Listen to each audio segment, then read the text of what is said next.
Hey nerds, and welcome to Supergirl Theories and Conspiracies. I'm your host Brian from Good Nerd Bad Nerd. So I'm a little late getting to this episode this week, partly because they were using a superhero cliche for the episode this week that I'm really not a fan of. So needless to say, I was not looking forward to the episode. And what I'm talking about is the standard cliche where the superhero is taken over by something or being impersonated by someone and their entire world is destroyed, and so you spend the next, in comics, 6 issues rebuilding that and undoing the damage, or in this case, we're going to have the next episode that is undoing the damage that was done by this episode. I'm just not a fan of these because these feel like ways to just kind of drag out story. Mind you, the red kryptonite is very cool, and I'm going to talk about that, but there's just a lot of stuff in this episode that just felt off. First, Max Lord's plan seemed very stupid, especially for him. I mean, he was just planting red kryptonite and leaving it to chance. That doesn't seem like the Max Lord we have kind of come to know on the show, so the way they kind of set this up felt very forced. That being said, Cat Grant is once again proving she's by far one of the best characters on TV right now. She is fair, she is responsible, she's a great character. I think they've done a great job, and Calista Flockhart is doing fantastic with her. So, gotta say all of that before we get into the episode. That being said, I actually do think it was a good episode, considering that it's using a cliche that I don't typically like. I think they did a good job with it, despite the whole Max Lord thing, because that was just really forced and really not in character for him to have been that kind of leaving it to chance. So, all of that being said, what did we have this episode? First, the alien, the Kund. Well, these guys originally first appeared in kind of the Legion of Superheroes storyline, and that's the 30th and 31st centuries. Their relationship with the United Planets, it went back and forth between good and bad, and kind of a Cold War state. And during one of their attempts to invade and conquer Earth, they were put down by the Legion of Superheroes. This is a nice alien species to use because the Legion and Supergirl have a very strong history. So really, you could say this is actually a Supergirl character, a Supergirl villain. They're not borrowing from Superman. Now, that being said, there is a very, very strong shout out to Superman 3, the bar scene where she dumps out the peanuts and then's flicking them at the booze. If you haven't seen Superman 3 with Christopher Reeve, that is where that scene comes from. They were paying homage to it. It had to have been them paying homage to it, because otherwise that is just a direct ripoff, and I honestly don't believe, with as savvy as they know their audience is, that they wouldn't expect people to recognize it. Half a second into that scene, I knew exactly what we were getting. So that was that bar scene.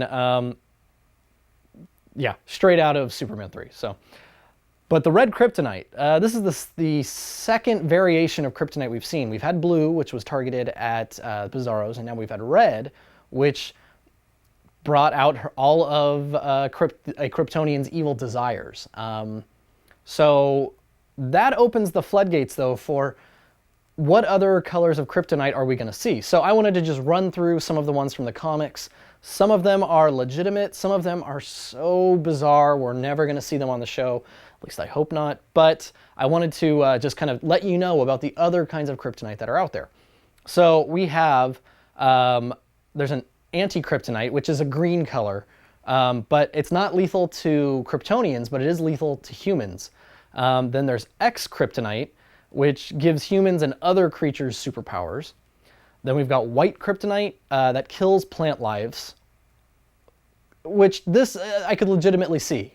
We have a kryptonite outbreak and all of plant life in the area is dying. That's something that we could see. It would make sense for Supergirl to try and deal with that. Gold kryptonite. This is probably the one that is the most dangerous because it can permanently remove superpowers from Kryptonians. I see Maxwell Lord trying to make something like this and holding it in reserve. I think he's going to feel real. If they decide to go this route, I feel he's going to be feeling very guilty about what he did, because he inadvertently ruined Supergirl's reputation, and I think he understands that, or is slowly beginning to understand that she's not necessarily the bad guy, and the fact that he turned her into the bad guy makes him the bad guy. And so I think in his defense, he's probably working on more synthetic kryptonite, and I think gold is something he will have, and he won't use it on her. But it's possible he will have developed it and will use it on Non and his other Kryptonians that are in his army. We also have silver, which gives hallucinations. We have black, which splits Kryptonians into two parts, their good self and their evil self. This is also kind of a shout out to one of the Christopher Reeve films where he did have to battle himself. I believe it was Superman 3 also, where he's dealing with the red kryptonite, and the way he overcomes it is his good self and his evil self fight. We see that black kryptonite in Supergirl #2 from the comics. Some of the more strange ones now. Orange kryptonite. This gives animals power, and this is how Krypto, the super dog, and other dogs and animals get power, because there's a whole bunch of animals that have Superman abilities. This comes from Krypto, the super dog #4. Then we have pink kryptonite, and I kid you not, this is from Supergirl Volume 4, number 79. This turned Superman gay. They put this in the comic. We are not going to see this. This is a terrible, terrible kryptonite, but it's out there. Just thought you should know about it. Then we have periwinkle, which causes Kryptonians to get drunk. It basically makes them lose their inhibitions and act like they are on a serious drunk binge. So probably not going to see that one either. They're probably going to stick more to the ones that have a stronger ramifications. Partly we won't see periwinkle because I think it'll have a similar, between that one and the black, they've got a very similar visual to what we saw with the red kryptonite, so we probably won't see those.